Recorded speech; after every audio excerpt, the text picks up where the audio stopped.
Hi everybody, welcome to another Booktube. Today we are going to analyze some aspects in these new stories. The short story The Black Cat, written by the well-known writer Edgar Allan Poe in 1843, and the novel Wuthering Heights, written by Emily Bronte in 1847. The narrator is telling his story as a condemned man, flashing back to the beginning.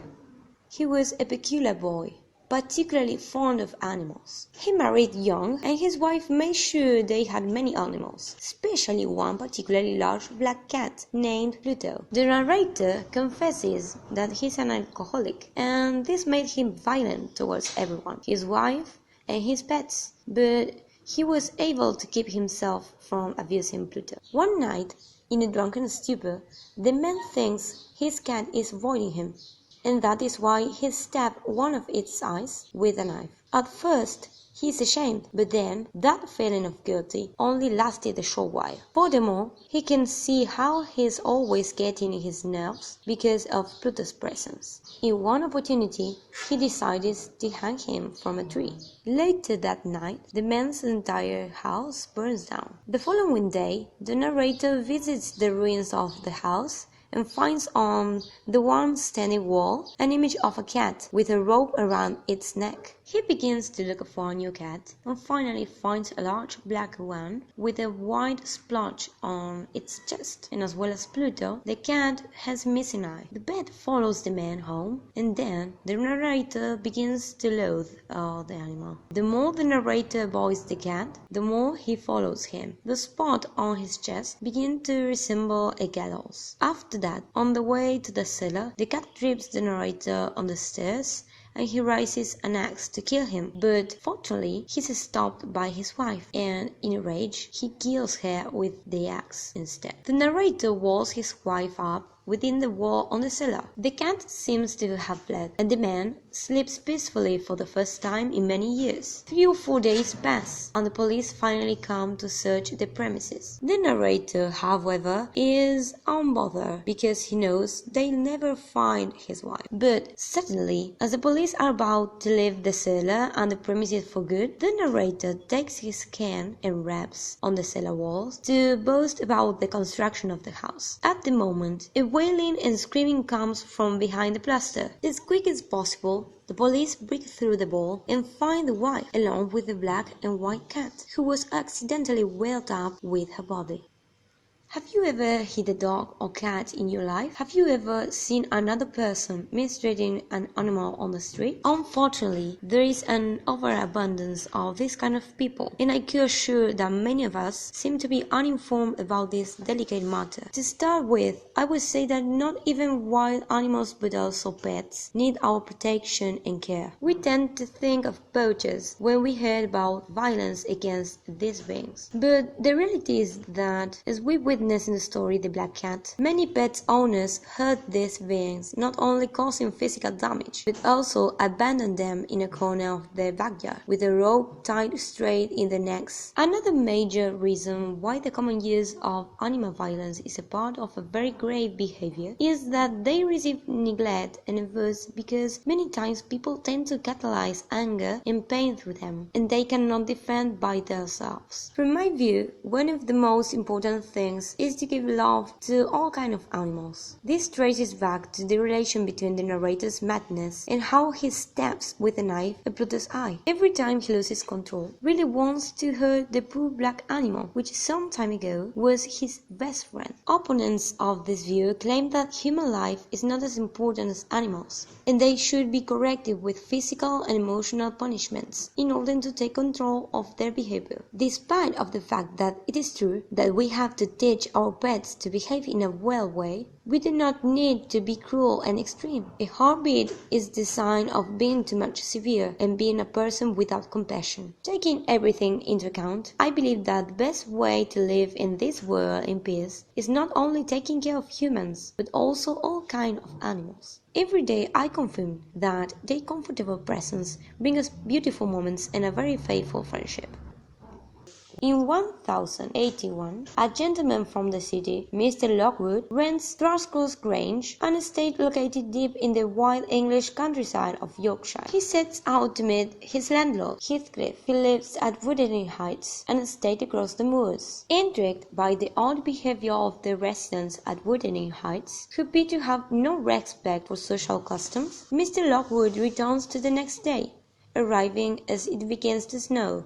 The weather forces Mr. Lockwood to spend the night there in a bedroom, which turns out to be haunted by a ghost named Cathy. Mr. Lockwood's screams bring Heathcliff into the room. Strangely, Heathcliff cries out for Cathy's ghost to come inside. The next morning, Mr. Lockwood makes his way through the snow back to the Thrushcross Grange, struck with an illness requiring him to stay in bed. Mr. Lockwood draws Mr. Dean, a servant, into telling Heathcliff's life story. Having served at Wuthering Heights since childhood, Mr. Dean eagerly launches into the tale, beginning when Heathcliff is first brought home by Mr. Earnshaw with a trip to Liverpool. He has found the homeless orphan boy on the street there, and named him Heathcliff after his son who died. In Mr. Dean's narration, Mr. Earnshaw's wife and children, Cathy and Hindley, despise Heathcliff immediately for being a dark-haired gypsy with an ill-natured temperament. Mr. Earnshaw's favoritism toward Heathcliff drives Hindley to violence and hatred, but Cathy and Heathcliff become friends. Hindley is sent to college, but returns with a wife when his father dies. As new master of Wuthering Heights, he uses his power to turn Heathcliff into a servant, but Cathy shares her studies with Heathcliff. One night, Cathy and Heathcliff sneak over the Thrushcross Grange to spy on the wealthy, blonde and blue-eyed Linton children, Isabella and Edgar, curious to see how they live. A dog bites Cathy, and the children are caught. The Lintons take Cathy in, but send Heathcliff home, rejecting him because of his lower-class status and gypsy background. When Cathy returns 5 weeks later, he has transformed into an upper-class woman, with proper manners and elegant clothes. She and Heathcliff become distant, and Cathy and Edgar grow closer. Cathy accepts Edgar's marriage proposal, even though he confesses her deep love for Heathcliff to Mr. Dean. Heathcliff overhears only part of their conversation and runs away in humiliation. Cathy is distraught over his disappearance. 3 years later, right after Cathy marries Edgar Linton, Heathcliff returns. He has transformed into a wealthy, attractive man with the manners and appearance of a gentleman. Heathcliff has returned to wreak revenge for all the wrongs done to him in childhood. Hindley's wife has died, leaving him to raise their child. Hareton Hindley has course God and become an abusive alcoholic. Through gambling with Hindley, Heathcliff takes control of Wuthering Heights and manipulates Hareton to love him more than his own father. Heathcliff visits Cathy and they become close friends again, confessing love for each other. All seems well until Edgar's sister, Isabella, develops a one-sided crush on Heathcliff, who uses her to wreak revenge on Edgar for his childhood snobbery. Heathcliff marries Isabella and spitefully abuses and degrades her. Cathy is driven to madness when Heathcliff is forbidden to visit her because of a fight between him and Edgar. Pregnant with Edgar's child, Cathy fades into gloom and darkness. She and Heathcliff have one last passionate meeting in which they berate each other for not staying together. Cathy dies later that night after giving birth to her daughter, Catherine. Soon after Cathy's death, Isabella runs away and has Heathcliff's baby. She raises their son, Linton, alone. Edgar raises Catherine alone at Thrushcross Grange. Hindley dies, and Heathcliff raises Hareton alone at Wuthering Heights. Continuing his vengeance even after Hindley's death, Heathcliff raises Hareton to be an uneducated servant instead of an upper-class gentleman according to his station, forcing on Hareton the degrading existence that Hindley forced on Heathcliff as a young man. As a child, Catherine meets Hareton one day when they are both out on the moors, and their dogs fight. Catherine likes Hareton until she finds out that he's a servant and her cousin. When Catherine is almost 13,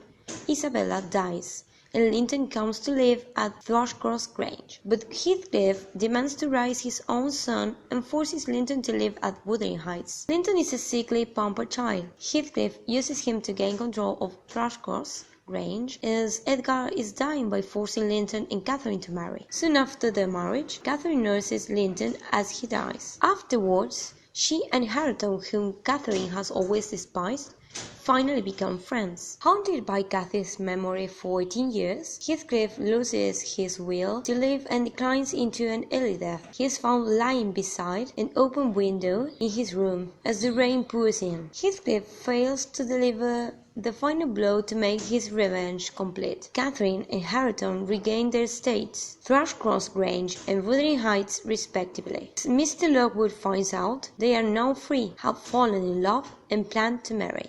Although Edgar and Heathcliff have in common that both are alike in loving and caring about the welfare of Catherine, they have many differences between them. The first point I would like to compare is their physical appearance. Heathcliff is dark, brooding, and often unkempt looking, whereas Edgar Linton is fair, blue-eyed, and has soft, inviting features. Heathcliff is big, tall, muscular. Edgar, on the other hand, is very pale, with blonde hair and blue eyes. Furthermore, he is described as young-like beside Heathcliff. Words like light and fair are used to talk about Edgar's appearance, setting him up as the direct opposite of Heathcliff. Words like light and fair are used to talk about Edgar's appearance, setting him up as the direct opposite of Heathcliff. Another point to consider is the personality of the characters. Heathcliff is rugged and will like Wuthering Heights. Likewise, Linton is refined and charming, like Thrushcross Grange. So we can say that Heathcliff is as wild as his appearance. The third point I would like to observe is that Edgar offers Catherine a luxurious, well-ordered household. Even after Heathcliff disappears and comes back a wealthy gentleman, he is hard-hearted and dangerous. In simple terms, instead of the fact that Heathcliff is full of evil and without mercy, thus while Edgar is a kind-spirited